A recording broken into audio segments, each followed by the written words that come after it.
conducir con calidad y estilo. Busqué en muchos lados y Dunamis es el mejor rentacar. No solo los mejores autos, también 20% más económicos que la competencia. Soy Daniel Fuensalida. Yo uso Dunamis Rentacar. www.dunamis.cl.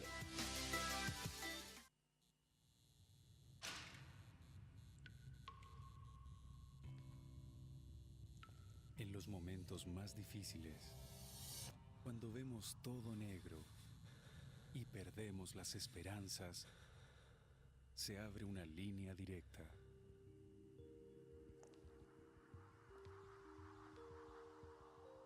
Llámanos.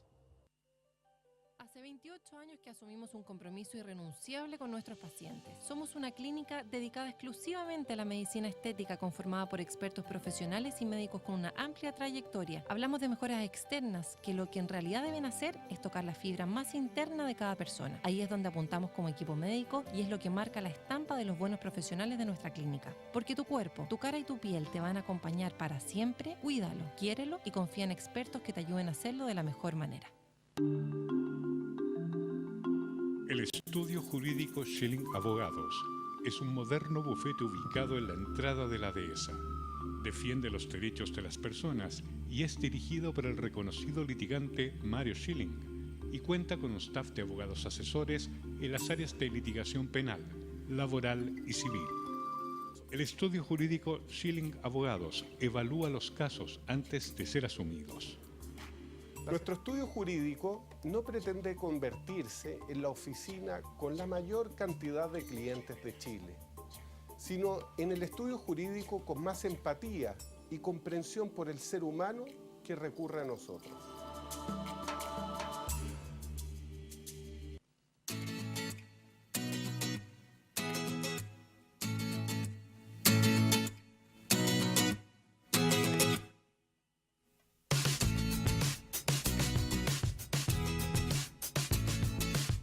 ¿Cómo está, señora, señor? Hoy en Conciencia de Valores es el día que hablamos temas de salud, de cuerpo y alma. Hoy vamos a hablar acerca del Alzheimer. Usted que debate tanto en redes sociales lo puede hacer a través de hashtag CDB-Alzheimer. O si lo prefiere, a través de WhatsApp. Mucha gente nos escribe por ahí, a través de Facebook o también a través del teléfono que aparece en pantalla. Siempre ahí tiene que tener un poquitito de paciencia. No siempre podemos atender todas esas llamadas. A toda la gente de regiones que nos escribe le mandamos un saludo muy afectuoso, la gente del norte, la gente del centro, la gente del sur.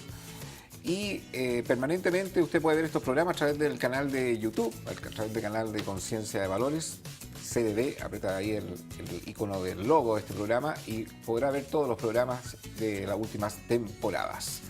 Hoy nos acompaña para este importante tema el doctor Miguel Cornejo del Instituto Geriátrico Chileno. Gracias por estar aquí en Conciencia de Valores. Gracias por la invitación. El psicólogo José Luis Rojas, gracias por estar nuevamente aquí en Conciencia de Valores. Gracias. Y la doctora Linda Cornejo, médico de familia, gracias por estar con nosotros también en este programa. Gracias por la invitación. Y quiero partir con usted, doctor.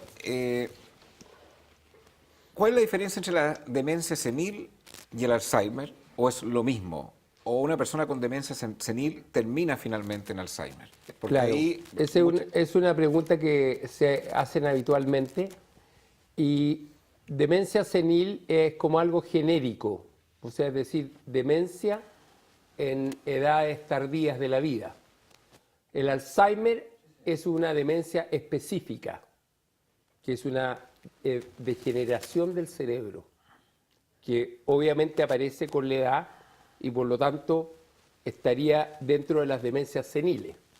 Pero también hay otras... Pero una persona con demencia senil ¿termina necesariamente en un Alzheimer? O sea, la demencia senil puede ser un Alzheimer, pero ya el doctor tiene que diagnosticarlo en forma más específica.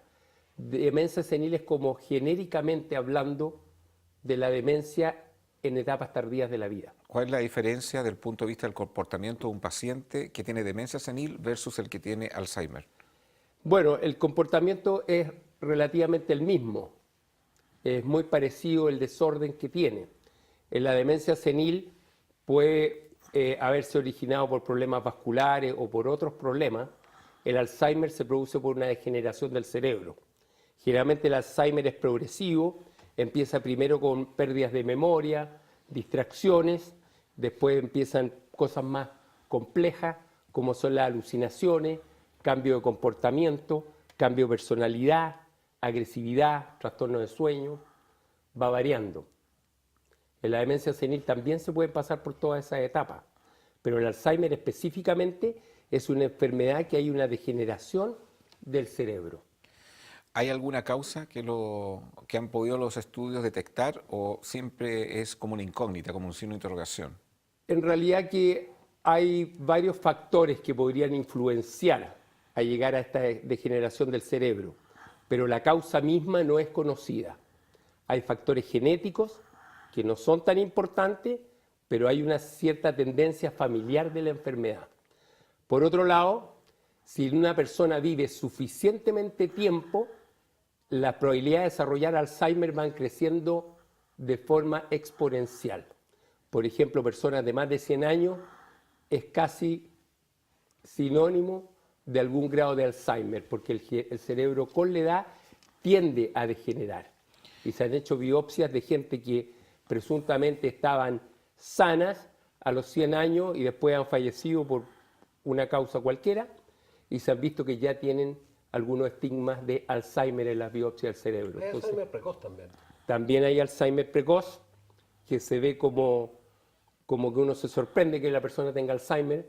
De hecho, la enfermedad se descubrió en una persona relativamente joven para lo que estamos acostumbrados a ver Alzheimer ahora. Ahora, ¿usted le ha tocado, doctora, ver casos de Alzheimer de personas jóvenes? Sí. Relativamente jóvenes. O sea, Sí, relativamente joven.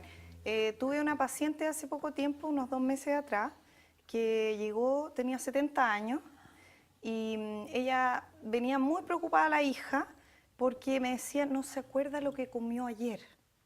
Y me repite esta historia una y otra vez. Entonces, bueno, hay que ir diferenciando con otras patologías propias de los 70 años, como son, por ejemplo, las depresiones. A veces la depresión puede causar déficit atencional, que no es Alzheimer.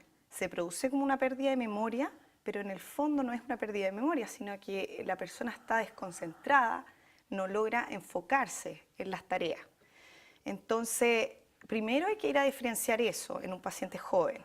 ahora, yo me hablaba de pacientes jóvenes, si hay casos, estoy Claro, hablando de 50 desde años, los de 60 50 años, años. ¿podría? Sí, sí, podría haber un caso de una persona de 50 años que empiece con pérdidas de memoria. El problema es que es muy sutil.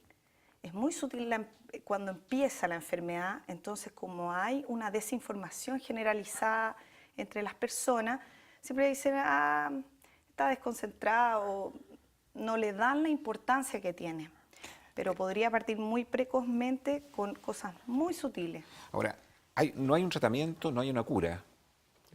Cura no la hay, pero hay medicamentos y hay tratamientos que tienden a retardar la enfermedad, a prolongarla en el tiempo para que no avance tan rápido.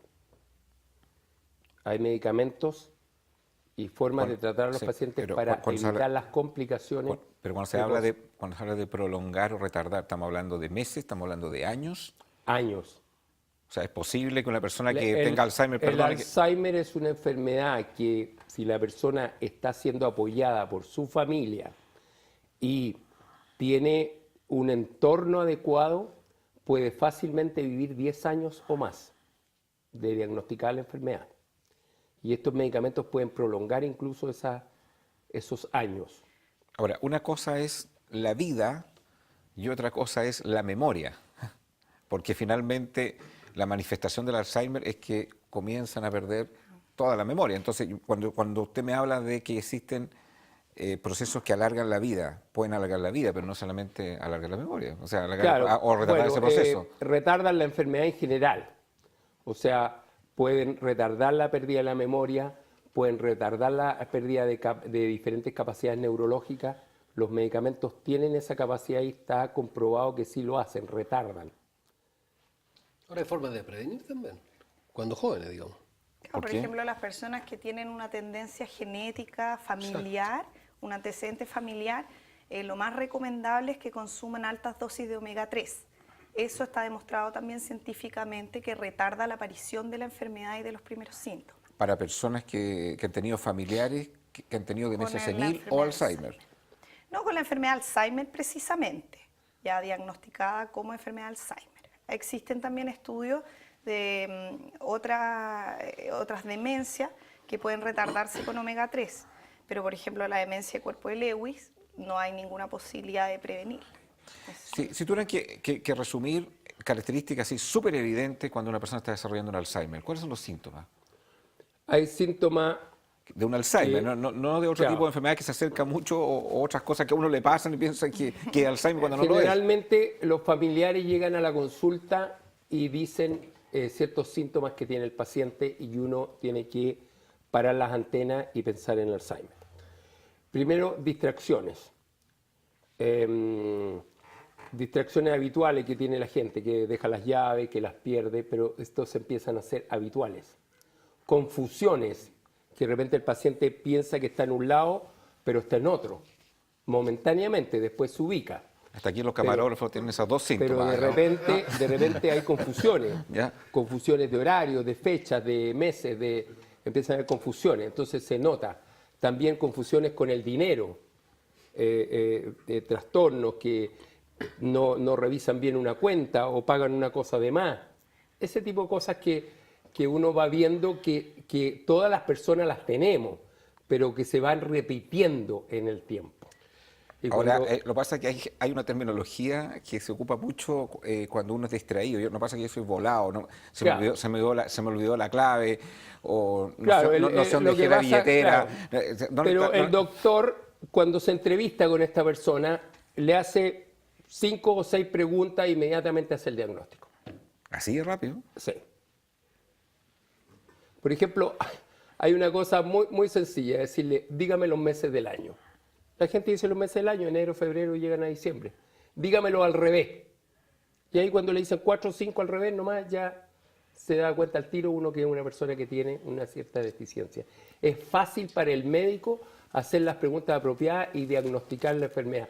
Para los familiares es más difícil, porque siempre están confundidos que si es volado, Sí. y la persona con Alzheimer, pasa eso. curiosamente, como que se Te está dando defiende, Alzheimer, me dicen. como que se defiende y encubre. Empezar a regresar en los Claro. meses, me contó. güey. Entonces la persona que vive a veces no se da tanto cuenta, pero sí pone la alerta. Y ahí el doctor lo entrevista, le hace 5 o 6 preguntas y se da cuenta al tiro. Ok, le quiero hacer una pregunta al psicólogo aquí a José Luis Rojas. 2 preguntas. Primero, ¿hay algún tratamiento que sea del ámbito de la hipnosis que ya va más allá de la ciencia tradicional de medicamento para este tema? ¿Ha vivido un caso así? ¿Ha tenido que tratar un caso así? No, creo yo que con hipnosis no me parece que se pueda tratar el Alzheimer, porque la hipnosis requiere de ciertas funciones cognitivas que se van perdiendo justamente con la enfermedad. En general, la hipnosis yo la hago hasta los 70 años, 75 años máximo, porque después igual hay pérdida de ciertas funciones necesarias. Pero no he tratado nunca a nadie y yo creo que no es una forma de tratar. El Alzheimer, digamos, no tiene opción de tratarse. Y lo otro que es la famosa enfermedad del cuidador que llaman, que es los que están alrededor del paciente, Bueno, eso- que terminan en una situación muy compleja, porque además están los sentimientos de culpa, si lo van a dejar en una casa de reposo. La enfermedad también produce un proceso de desgastación psicológica no menor. ¿Y cuáles serían como las cosas que uno no debiera hacer y las cosas que sí debiera hacer? Bueno, eso me ha tocado, atender personas que tienen parientes y están al cuidado de alguien con Alzheimer. Eso sí lo he visto. Y básicamente la función en estas sesiones están apuntadas un poco al... A ver, el enfermo de Alzheimer es complejo, es muy agotador. ¿Mm? Entonces, la persona va creando una cierta rabia, pero además una culpa. Entonces, hay toda una serie de emociones muy mezcladas. Y en esa área sí puede funcionar bien la hipnosis porque uno logra separar ese afecto de la situación. ¿Pero con quién? Con la persona, Con la persona que lo cuida. Con el cuidador, Sí, con la sí. cuidadora. Sí, porque también es desgastante, tremendo. Es muy agotador. Por lo tanto, el problema es que a veces las personas caen en el maltrato con el adulto mayor, digamos que tiene Alzheimer. Y eso es triste porque si bien es cierto, la persona va perdiendo ciertas facultades, la memoria, etcétera, la emoción está viva. O sea, la persona siente cuando la tratan mal, ¿te fijas? Y sufre, independientemente de la enfermedad. Entonces es un tema bien delicado. Ahora que están los médicos presentes, yo leí la semana pasada un libro que llegó a mis manos, me encantó, que se llama El cerebro de pan. No sé si lo han leído. Cerebro de Pan es un neurólogo norteamericano que vincula el Alzheimer, bueno, y otro montón de enfermedades, incluso la esquizofrenia, cosa que me llamó mucho la atención, bipolaridad, déficit atencional, ciertas alergias y un montón de otras cosas al consumo de gluten, porque es una sustancia... muy inmunogénica. Claro, va produciendo inflamación. Depósitos de amiloide, qué sé yo. Exacto. O sea, como un daño o una promoción a esas enfermedades quienes consumen mucho gluten. Exactamente. Y eso... Y también hay ciertos estudios que hablan como del desbalance microbiológico del colon, o sea, está relacionado en el fondo todo esto. Y por ejemplo, hablan de la pérdida de la flora intestinal normal. Se ha comparado flora intestinal de hace 10 años con la del mundo actual, digamos, y hay un cambio drástico y dramático de la flora intestinal que en el fondo tiene funciones inmunorreguladoras y tiene funciones directas sobre el cerebro. Entonces, los cambios de este mundo occidental, eso es una de las cosas que se está tratando de estudiar como en el tema de prevención de la enfermedad de Alzheimer. Ahora, cuando alguien tiene un familiar, un esposo o una esposa con Alzheimer y empieza el tema de familia, o sea, hay personas, ¿en qué momento ustedes recomiendan que debiera considerar quizás que usted no está preparado para cuidar a ese enfermo? O prepararlo, o sea, ¿cuáles son las herramientas? Porque nadie está preparado por un evento así, no sabe cómo enfrentarlo y tampoco uno se empieza sutilmente a dar cuenta que uno mismo se está enfermando. Hoy día hay más ayuda que antes, ¿eh? Hoy día incluso hay grupos de apoyo y a través de internet también lo pueden encontrar. Hay libros, yo he visto en librerías... bueno, yo estoy publicando un libro que se va a publicar a mediados de este otro mes, pero hay algo muy importante. La gente, los familiares quieren cuidar a su paciente. Nadie quiere, la mayoría de la gente en Chile, en Santiago, en los diferentes suburbios de Santiago que yo voy todos los días a visitar, la gente le gusta cuidar a sus pacientes. Pero el problema es que siempre hay una persona que es la que se lleva toda la carga. Y esa persona es la que sufre la enfermedad del cuidador. Y yo he tratado de analizar por qué una persona se lleva toda la carga y por qué esa persona enferma, incluso a veces muere antes que el paciente, porque es una enfermedad real, no una enfermedad inventada. Es porque nosotros tenemos lo que llamo yo el síndrome de Superman. Creemos que nosotros somos la única persona que puede hacer bien algo, como cuidar a mi padre o cuidar a mi madre. Entonces las personas no son capaces de ayudarse por el resto de los familiares. Delegar.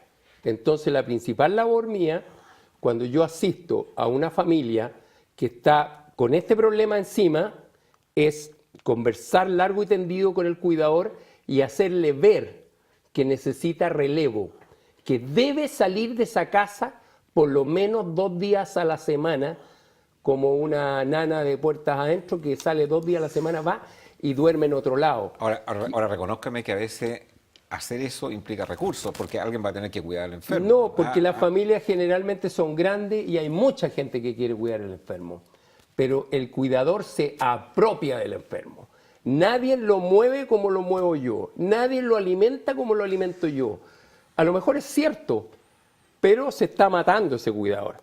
Entonces yo le enseño a esos cuidadores... Le quiero colocar un caso claro, bien doméstico y súper práctico, porque a lo mejor los hijos de ese matrimonio trabajan, tienen sus propios hijos, su familia, un horario laboral parte a las 8 de la mañana y termina a las 9. Entonces, ¿en qué momento voy a cuidar a lo mejor a mi papá o mi mamá que tiene Alzheimer? Entonces, finalmente, la pareja es la que termina cuidando...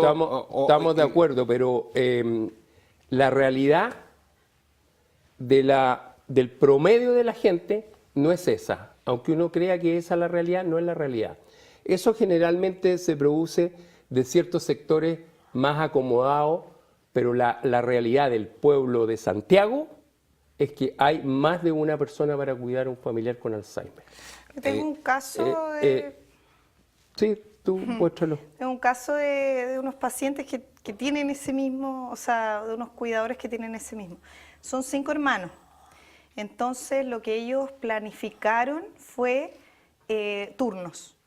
Entonces, ninguno de ellos está demasiado cansado para cuidar a sus padres. Los dos tienen Alzheimer. Entonces, es bien complicada la situación porque los dos a veces se desvelan, se levantan, se caen, que son cosas propias de la enfermedad.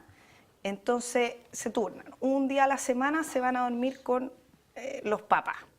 Uno cada uno, y los fines de semana también se van turnando y tienen un calendario y asignan. Y de esa manera, en realidad, ha resultado muy bien para ellos, porque ellos no tienen los recursos como para que haya un cuidador de noche. Hay un momento en que, si existen los recursos, en que ustedes recomiendan que esté en una casa de reposo y que no esté en casa.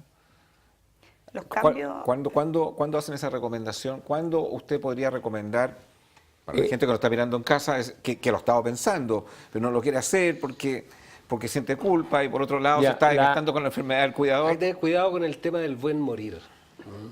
Yo creo que es sano que la persona parta de este planeta rodeado de sus seres queridos, independientemente tenga conciencia o no conciencia, porque no solamente es sano para él, sino que también para sus familiares. Poder cerrar este capítulo y hacerlo en familia. Una cosa más triste que alguien muera solo. Es muy, muy triste, la verdad. Entonces es importante esto de la contención familiar hasta el último momento. Además que la enfermedad avanza, cuando tú cambias al paciente de ambiente, es bien complicado porque la enfermedad necesariamente va a avanzar. Entonces cuando tú le explicas eso a un familiar, los familiares hacen todo lo posible por mantenerlo en su ambiente. El ambiente que tú le puedas dar a un paciente con Alzheimer repercute inmediatamente en cuanto avanza la enfermedad y qué tan rápido avanza. Entonces eso también es un factor a considerar. Claro, en general en geriatría hay que considerar algo que se llama la red de apoyo. Cuando nosotros vamos haciéndonos mayores, vamos haciéndonos dependientes de la gente que nos rodea. Aquí en Chile, curiosamente, la gente es rápidamente dependiente de los hijos, a diferencia de en Estados Unidos o en Europa, donde la gente trata nunca de depender de los hijos. Aquí en Santiago, la gente ya a los 50 y 60 años ya está empezando a depender de los hijos en muchas cosas, en trámites, en cosas de computación, en cosas de la casa. Muchos hijos viven con sus padres hasta que los padres se mueren. Eso es una realidad en Santiago. Entonces, cuando la red de apoyo es rica, que suele ser en las condiciones socioeconómicas medias y bajas en Santiago, entonces hay mucha facilidad para cuidar a un enfermo de Alzheimer y hay mucha gente que quiere cuidarlo. No llamemos Alzheimer, sino que las demencias en general, porque hay muchos otros tipos de demencia que para efectos prácticos aplica lo mismo. Entonces, ¿qué es lo que sucede? Sucede que a veces la enfermedad le queda grande a la red de apoyo. ¿Cuándo le queda grande? Cuando, por ejemplo, el paciente se empieza a caer. Si estamos cuidando a un paciente y resulta que se cae, 2 veces a la semana se cae, quiere decir que la red de apoyo está siendo insuficiente. O que, por ejemplo, un paciente se tiende a escarar porque está postrado. A lo mejor la red de apoyo no es suficiente para poder mantener ese paciente porque ya se le escapó de las manos. Entonces, en esos casos, o hay una enfermedad grave del cuidador, en esos casos yo recomiendo un hogar o residencia de larga estadía. ¿Por qué? Porque las consecuencias de no tomar esta decisión va a recaer tanto en el paciente como en el cuidador.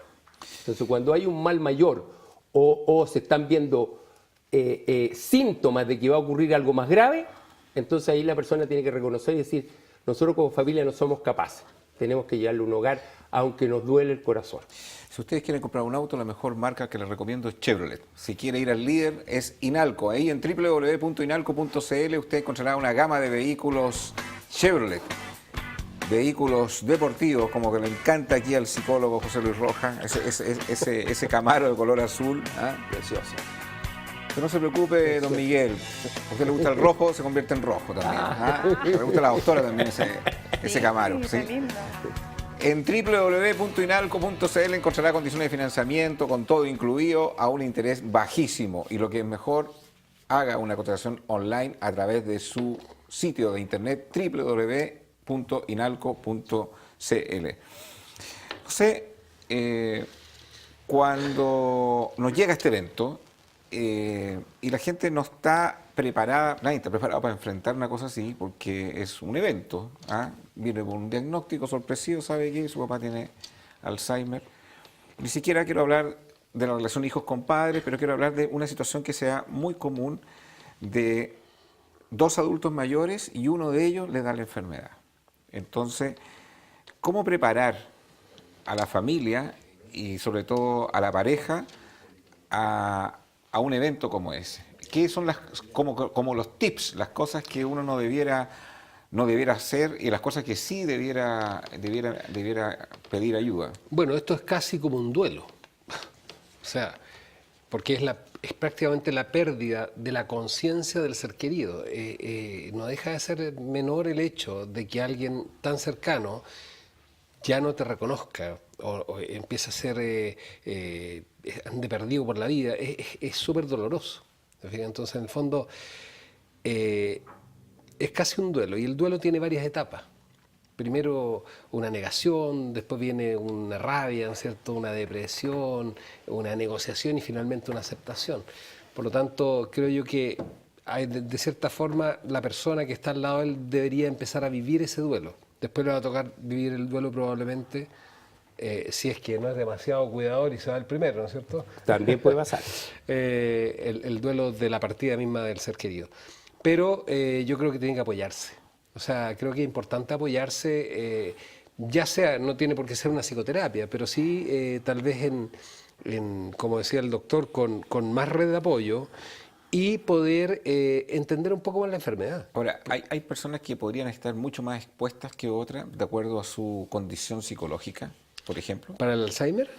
No para el Alzheimer, para personas que tienen que cuidar a un enfermo de Alzheimer, que estarían mucho más expuestas a un riesgo del desarrollo, por ejemplo, de una depresión, incluso situaciones extremas, porque su situación hoy día es débil desde el punto de vista psicológico. ¿Qué tipo de personas? Bueno, de hecho, por ejemplo, existen muchos tipos de personalidad. La personalidad de un individuo se forma en los primeros 7 años de vida, en realidad. Y ahí es donde se forma lo grueso, la estructura sólida, digamos, de la obra gruesa del edificio, por decirlo de alguna manera, y después vienen las terminaciones. Ahora hay personas que efectivamente tienen menos estructura para soportar una situación como esa y necesitan mucho más apoyo. De repente ni siquiera van a poder cuidar a su ser querido porque no va a ser posible desde su estructura de personalidad.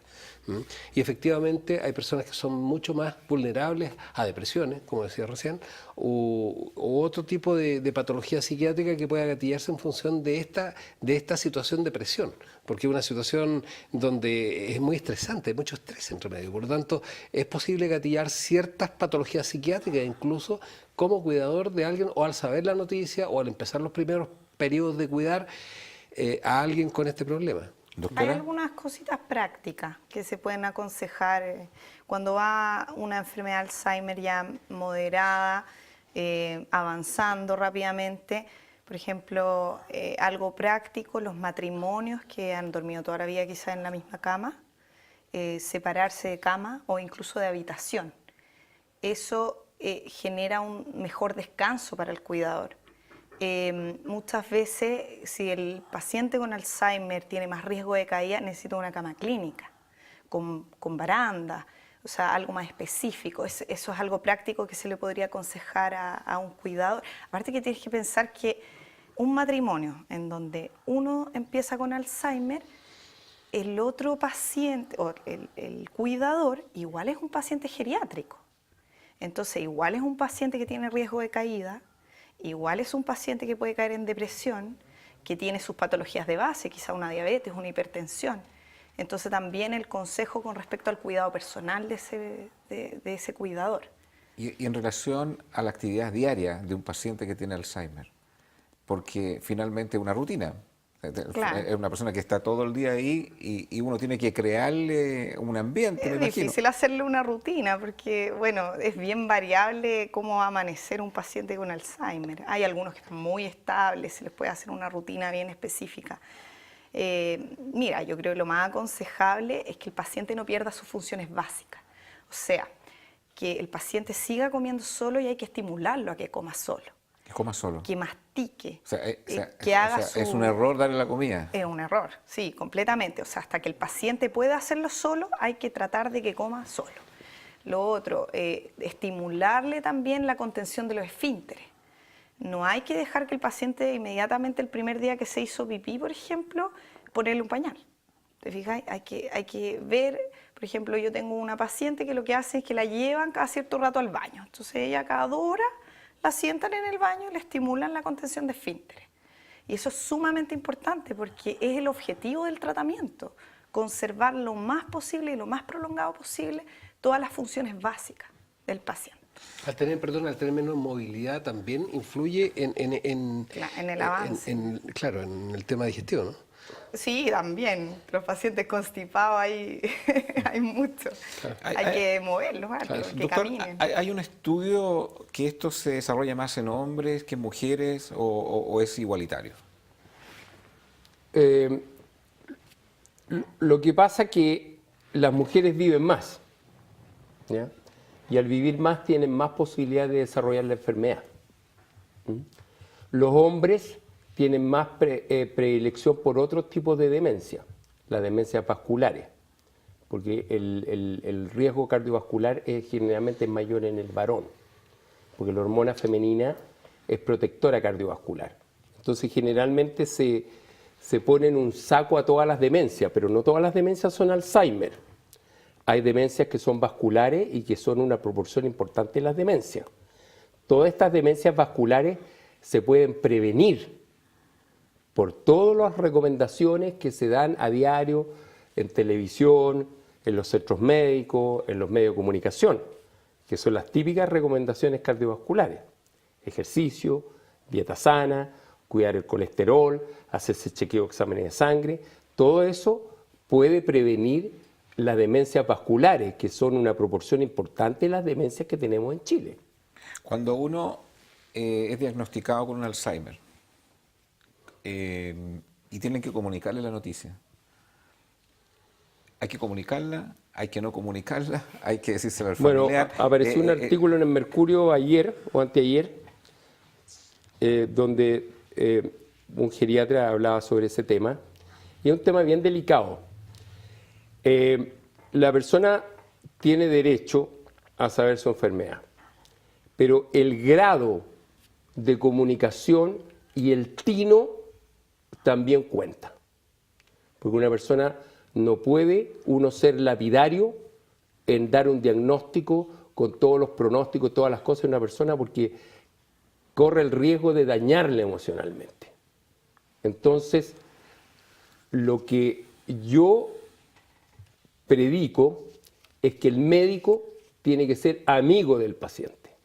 O sea, que el médico tiene que haberse entrevistado con este paciente por una cierta cantidad de tiempo, como un médico de familia, como un médico cercano. Y ese médico que conoce la personalidad del paciente puede ver hasta dónde el paciente va a tolerar el diagnóstico y en qué forma se le va a decir. Vuelvo a la pregunta. O sea, hay casos en los cuales a un paciente se le diagnosticó Alzheimer que ustedes no se lo dicen. ¿Se justificaría no decírselo?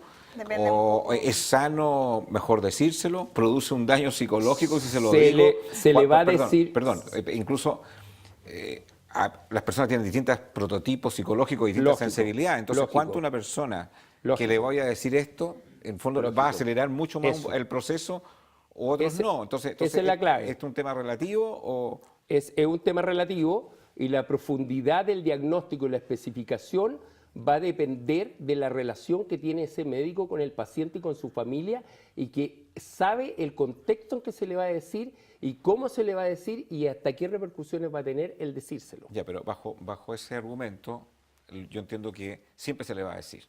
Siempre se le va a decir. Siempre se le tiene que decir. Pero con el ¿Es así? tino adecuado. Depende. Doctora, depende. Yo creo que depende un poquito también de en qué minuto tú diagnosticaste la enfermedad.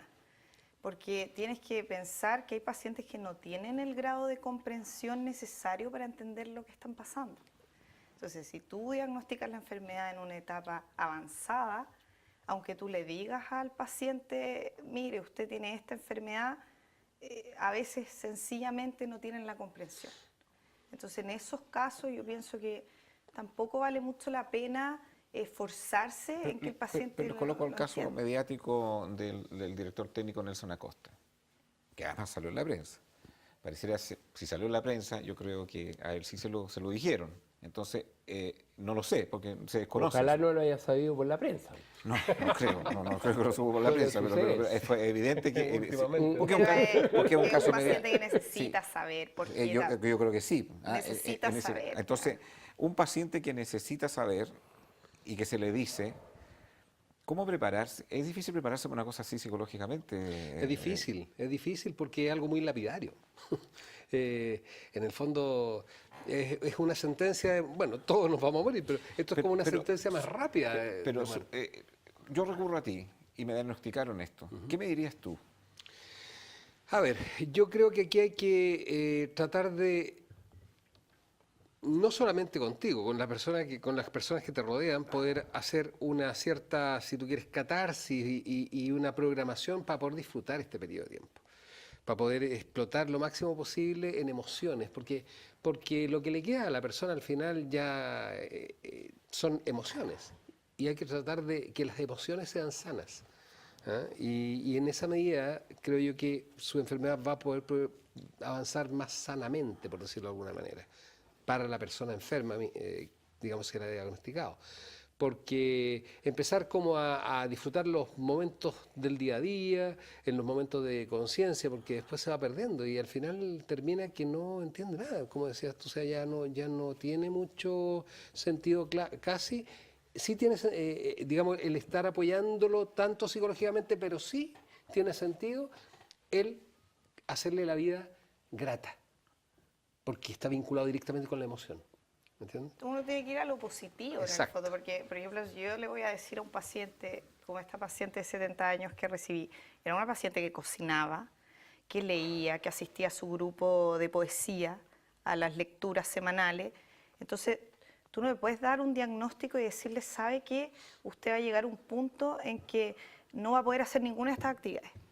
Entonces, ahí lo que a mí me tocó decirle, digamos que me tocó decirle el diagnóstico porque era una persona que todavía tenía sus funciones cognitivas relativamente conservadas, entendía lo que estaba pasando.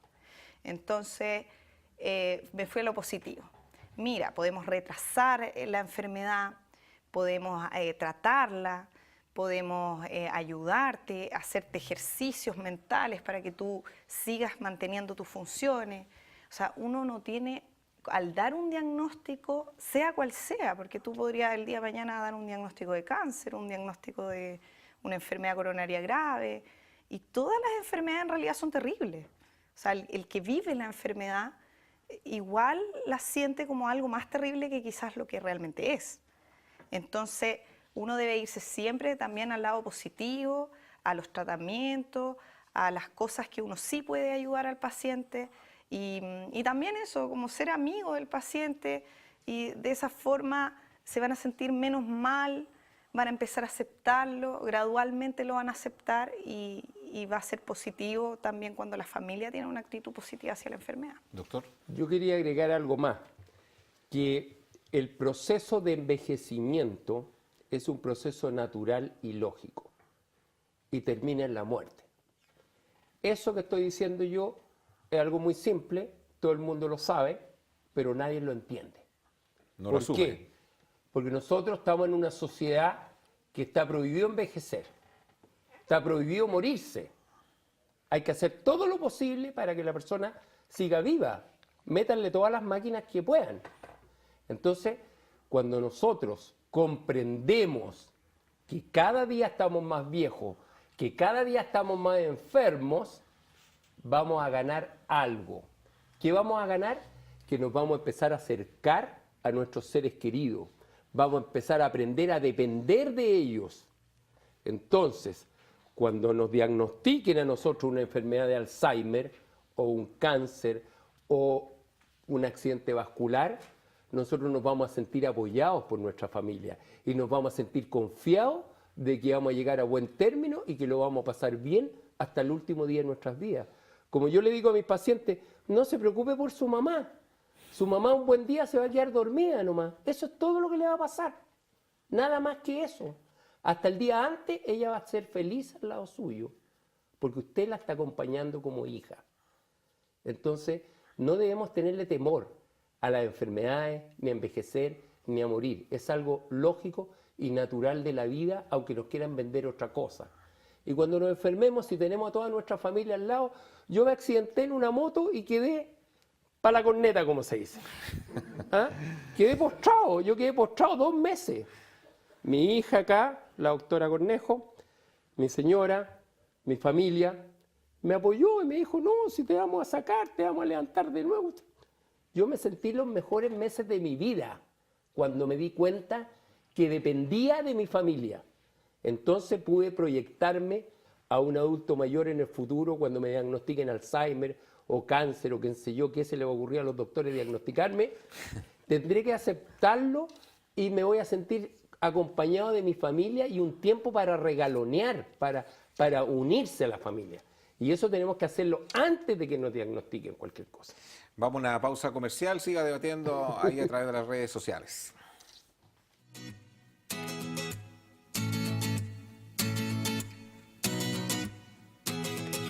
Ya volvemos.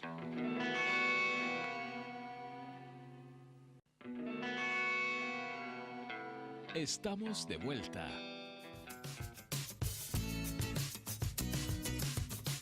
Siga debatiendo a través del hashtag CDB-Alzheimer o a través también de WhatsApp, Facebook y también la gente que nos llama permanentemente a este programa. El tema del sufrimiento y esta enfermedad, en 2 sentidos. ¿Es una enfermedad que se sufre, que la sufre el paciente? Algunos dicen que no, porque en el fondo no se da cuenta de qué es lo que está ocurriendo. Y hay una controversia en eso. Unos dicen que sí se da cuenta de algunas cosas y que sí es una enfermedad que el paciente no sufre por él mismo, sino que va sufriendo por lo que va viendo alrededor. ¿Qué hay de realidad en eso? Y me gustaría saber también su visión del sufrimiento de esta enfermedad, del punto de vista del paciente, del punto de vista de quienes lo rodean. Claro, yo tengo una concepción muy particular del sufrimiento. Yo pienso que no es posible vivir sin sufrir. O sea, el sufrimiento es parte de la vida y no hay felicidad sin sufrimiento, no hay sufrimiento sin felicidad. Es como una torta que usted le pone una capa de sufrimiento, una capa de felicidad y va haciendo una torta preciosa. Y ahí le puede poner todos los años que quiera. El Alzheimer es una enfermedad que tiene sufrimiento. ¿Tiene sufrimiento? Tiene sufrimiento. ¿El paciente sufre? Como todas las cosas en la vida, hay sufrimiento. ¿Ya? El Alzheimer tiene muchas aristas por donde se produce el sufrimiento. ¿Ya? Puede ser debido a que la persona se siente incapacitada mentalmente, que la persona se siente tonta, que la persona se siente torpe, que se cae y se golpea con sufrimiento físico, ¿ya? Y también después vienen todos los sufrimientos que tienen que ver con la deglución, que no son menores, ahogarse con la comida, las neumonias, bronconeumonias, los dolores que tiene el estar postrado, porque la persona postrada al moverla le duele. Pero esos sufrimientos curiosamente se mitigan con el cariño que le da la familia, con el servicio que le presta, con el estar cercano a sus seres queridos. También hay momentos de mucha alegría. Por otro lado, la persona con demencia se vuelve muy lábil emocionalmente. ¿Qué quiere decir eso? Que puede pasar de un segundo a otro, del sufrimiento más espantoso a la felicidad más grande. De repente se ponen a llorar y de repente están pero tremendamente felices. Se ponen muy emotivos, son muy sensibles al cariño, son muy sensibles a la cosa física. Por eso yo les digo a los familiares, mis pacientes, cuando usted saluda a su papá, a su mamá, no lo salude, hola viejo, ¿cómo estás? No, tómele la mano, tómele el brazo, golpéele la espalda, remuévale el pelo, peínelo, acarícielo, béselo, porque todo eso es parte de la felicidad de la persona, tanto el adulto mayor como la persona con Alzheimer, porque se vuelve muy sensible. Entonces la familia tiene que compensar el grado de sufrimiento que produce la enfermedad. José Luis, el tema del sufrimiento también es un tema que no todos están, de alguna manera, no todos le acomoda, a nadie le acomoda el sufrimiento. Ahora, la óptica que tiene el doctor la encuentro espectacular. ¿Ah? No todas las personas tienen esa capacidad de resiliencia, pero sin embargo, estoy de acuerdo con él también, que el sufrimiento es parte de toda nuestra vida, no de una situación puntual en nuestra vida. Yo creo que uno ¿Cómo va vivir eso? sintiendo en la medida el sufrimiento, en la medida que es capaz de tolerarlo. Yo creo que uno va aprendiendo en la vida, digamos, a tolerar todo. Y uno va creciendo con crisis, pues de ahí viene la palabra crecer, de la crisis. O sea, uno toda la vida se está enfrentando a crisis y crece con esta crisis, y luego, bueno, el sufrimiento va a ser parte sin duda de la vida y del crecimiento mismo. Ahora, por lo tanto, a la gente que son los cuidadores, sí. ¿Tú le haces terapia con relación a este tema? Yo más que nada con la gente que he visto que cuida a personas con Alzheimer, un poco los fortalezco y los hago tal vez ponerse en el lugar del otro, ser empático, porque a veces se cansan mucho. Tal vez puede ser por la diferencia de sectores socioeconómico-culturales en cuanto a gente, digamos, cuidadora. O sea, en la clase más alta, en general, se delega este trabajo. Claro. Entonces, no es tanto el familiar cercano, exacto. Sino que un cuidador Pero hay personas incluso que le pagan terapia al cuidador de sus padres, para que esté bien, para que esté bien y pueda cuidarlo bien. O sea, eso, por último, es una familia responsable en términos, te fijas, de sus padres. Ahora, claro. Ahora, increíble en todo caso que a pesar del afecto que pueda darle un cuidador externo, sin duda esto de que el hijo sea el que le entrega cariño o el cónyuge o alguien más cercano, efectivamente influye en esto que te decía antes con relación al tema de las emociones, que la persona pueda estar contenta, pueda sentir, porque eso sí queda. Además que hay etapas momentos en que el paciente se conecta bastante con la realidad. Como decíamos, esto es algo fluctuante, no sabemos cómo va a amanecer el paciente, pero en ese minuto en que se conecta con la realidad, es súper importante que haya una persona cercana que pueda darle el cariño, que pueda darle el apoyo, para que el paciente, si bien va a sufrir, también tenga sus momentos de felicidad que van formando la torta, digamos. Eso hasta el final de la vida. El problema es que yo quería plantear es que hay una etapa de la enfermedad de Alzheimer y de las demencias que es cuando el paciente alucina. Entonces, yo tengo distintos tipos de pacientes. Tengo unos que alucinan que ven unas gallinas y le encanta ver las gallinas a la abuelita. Ve las gallinas, y le alimenta a las gallinas. ¿Te fijáis? Y hay otra paciente que ve niños y dice, ya vinieron mis nietos, ya están haciendo desorden, y empieza como toda una alucinación que para el paciente no es mala. Cuando el paciente tiene ese tipo de alucinaciones, yo a veces le digo al paciente, mire, si no le angustia, o sea, al familiar, digamos, le digo, si no le angustia la alucinación, déjelo alucinar. Si eso le genera algo rico, déjelo. Digamos, no hay para qué siempre poner tanto antipsicótico, tanta cosa. Pero hay una situación en que el paciente a veces alucina con cosas terribles, que le entran a robar, que se entró un hombre, que la violó, ¿te fijáis? O sea, que ve arañas en las paredes. Entonces, cuando tú tienes esa alucinación, tú tienes que hacer un buen manejo farmacológico. Tienes que tratarlas porque el sufrimiento que se le genera al paciente es muy amplio. Aunque el paciente no se caiga, no se levante, no haga problema, pero como para la familia, no grite en la noche, a veces una angustia interna y el paciente lo sufre. Entonces, eso es lo que uno tiene que también enfocarse. En la angustia del paciente hay que tratarla. Cuando esas alucinaciones le generan algo horrible, un sentimiento feo, hay que tratarlo y hay que llegar al buen manejo. Hay que estar atento porque hay en ciertas edades también algunas infecciones producen este tipo de delirios, claro. Entonces hay que tener esa fineza, yo creo. ¿No? Sí, la infección urinaria.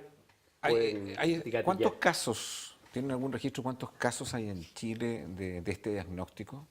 ¿Cuántos casos de Alzheimer? ¿Tienen algún tema de estadística de salud pública? Bueno, no hay una estadística, pero yo diría que a la edad, por ejemplo, de 80 años, hay una proporción alrededor de un 20%. O sea, es alto. Sobre cuando la edad es avanzada. 80, 90 años, en esa década, probablemente nos vamos a encontrar con una proporción importante. Ahora, de 90 a 100 años, esa proporción puede aumentar otro poco más, y sobre 100 años la proporción puede pasar perfectamente el 50%. El pronóstico de vida que tiene un paciente con Alzheimer. El pronóstico de vida se dice en general que son 10 años, desde que se diagnostican estas alteraciones de memoria hasta que se produce el deceso propiamente tal, que el deceso casi siempre es por lo mismo, que el paciente no puede tragar los alimentos y deja de alimentarse, y algunas familias deciden dejarlo a su curso natural, otras deciden alimentarlo por medios artificiales a través de sondas y cosas por el estilo. Pero generalmente son 10 años, aunque yo he visto casos de 20 años con Alzheimer. Doctora, de todo lo que ha visto, de todos los casos que han pasado por sus ojos, ¿qué es lo que más le causa tristeza? No del paciente, sino de la situación, lo que dice, lo que se sorprende, lo que le causa como una situación rara, por decirlo de esa forma. Bueno, hay varias cosas. La verdad es que yo trabajé en el Hospital Psiquiátrico del Peral y la verdad es que era un trabajo muy duro porque los pacientes ahí estaban, por ejemplo, abandonados. Tenían enfermedades psiquiátricas, pero desarrollaban el Alzheimer. Y tú lo veías abandonado al paciente, no había un familiar que lo fuera a ver.